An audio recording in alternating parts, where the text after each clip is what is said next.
In this video, we will show you how to download the thermal printer driver for Windows. Let's get started. You can get the driver link directly by scanning the QR code on the printer. Simply scan the QR code and follow the link to access the driver. Alternatively, you can visit printernoble.com by typing it into your browser search bar. Once on the website, go to the Apps and Help section.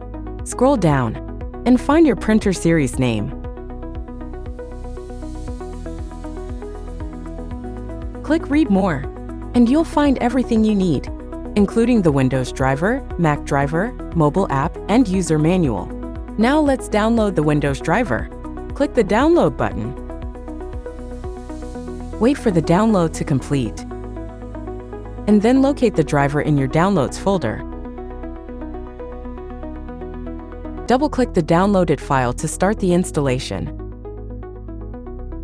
If you see a Windows Protected Your PC pop-up, click More Info, then click Run Anyway.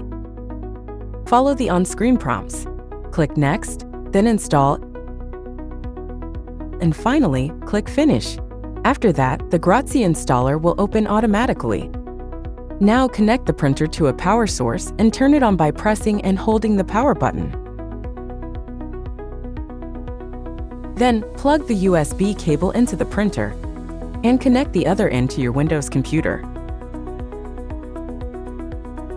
On your computer screen, make sure Auto is selected, then click the Search button. The printer name will appear.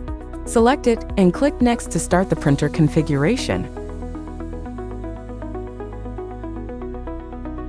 If you see a Windows security pop-up asking, "Would you like to install this device software?" click Install. Once the installation is complete, your printer is successfully set up. The printer is now ready to print with your Windows computer.